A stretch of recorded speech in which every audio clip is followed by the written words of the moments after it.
बिस्मिल्लाहिर्रहमानिर्रहीम। Gulnar Iqbal update around us channel से आपसे मुखातिब हूँ। तारकीन वतन के लिए एक बहुत बड़ी खुशखबरी है, ख़ुसूसन सऊदी अरब में काम करने वाले लोगों के लिए, कि वहाँ की हुकूमत ने ये ऐलान किया है कि 30 अक्टूबर 2024 को कफ़ालत यानी स्पॉन्सरशिप का ख़ात्मा किया जा रहा है इस निज़ाम का, और अब तारकीन वतन को उनके हकूक़ का तहफ़्फ़ुज़ दिया जाएगा। ये बहुत बड़ी ख़बर है, क्योंकि इससे पहले सऊदी कफ़ील जो है वो न सिर्फ़ जो गैर मुल्की लोग वहाँ काम करने आते थे उनसे बहुत बुरा सलूक करते थे, बल्कि उनके पासपोर्ट ज़ब्त कर लेते थे और तिब्बी सहूलत मैसर नहीं थी और इजाफ़ी काम लेते थे। बाज़ औक़ात वो जो मज़दूरी की जाती थी उसकी उजरत भी नहीं मिलती थी, और अगर वो कहीं पर कानूनी तौर पे जाना चाहते थे तो उन्हें भी कानूनी हकूक़ की अदम अदायगी थी, वहाँ पर अदम दस्तयाबी थी कि उन्हें कोई भी इस तरह का कानून नहीं मिला था कि वो जाकर वहाँ पर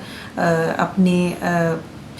मसाइल को बयान कर सकें। बाज़ औक़ात ऐसा भी होता है, था नहीं बल्कि अभी तक ऐसा भी होता रहा है कि कोई बिज़नेसमैन वहाँ पर बिज़नेस कर रहा है तो वो बिज़नेस जो है वो वहाँ कफ़ील के बिहाफ पे करता है, उसे ख़ुद से परमिशन नहीं होती, तो कफ़ील चाहे तो उसका पैसा लेके भाग जाए, और बहुत से लोगों के पैसे इस तरह लेके इधर उधर हो जाते हैं। तो वो लोग इतने परेशान हो जाते हैं, उन्हें कानूनी कोई सुनवाई नहीं थी, लेकिन कह रहे हैं कि अब कानूनी सुनवाई भी होगी। और सऊदी हुकूमत के वली अहद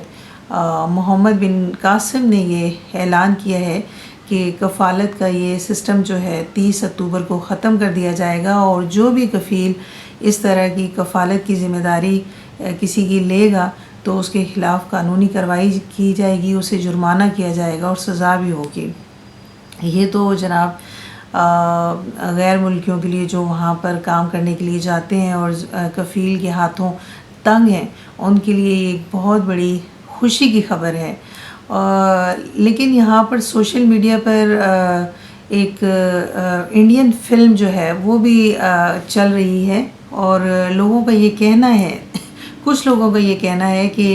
इंडियन जो मूवी है उसमें सऊदी हुकूमत का कफ़ील का जो किरदार दिखाया गया है वो इसमें कोई शक नहीं है कि वो हकीकत पर मबनी है कि किस कदर वो गैर मुल्कियों के साथ बुरा सलूक करते हैं, और किस कदर उन्हें जो उनके बुनियादी हकूक़ हैं वो तक नहीं देते। तो बाज़ लोगों का ख्याल है कि इस वजह से ये ऐलान किया गया, अनाउंसमेंट की गई है। लेकिन मोहम्मद बिन कासिम जो सऊदी वली अहद हैं, उनका कहना यह है कि वो मुल्क को मज़बूत माशियत के तौर पर मज़बूत बुनियादों पर देखना चाहते हैं, और 2030 तक उनका विज़न है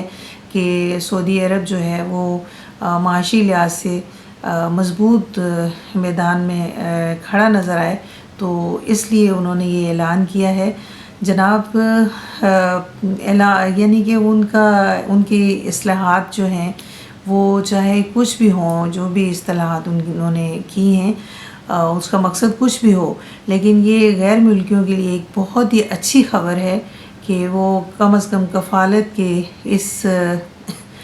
तवक़ से जो है उनकी जान छूट जाएगी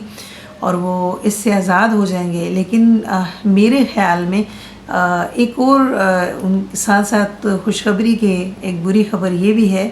कि जो लोग वहाँ पर अब गवर्नमेंट की तरफ से जाया करेंगे तो गवर्नमेंट की तरफ से दीगर ममालिक की तरह उन पर टैक्स लगेंगे। ये टैक्स जो है इस कफ़ालत की है, जो एक कफ़ील के अंडर रहकर ज़िल्लत उठाने से किस कदर बेहतर है, ये आने वाला वक्त ही बताएगा कि टैक्स देने से टैक्स देना ज़्यादा बेहतर है, ये वो कफ़ालत की जो कफ़ील ज़िम्मेदारी लेता था और जो गैर मुल्कियों को ज़िल्लत उठाना पड़ती थी, उससे ये किस कदर बेहतर है, ये तो आने वाला वक्त ही बताएगा।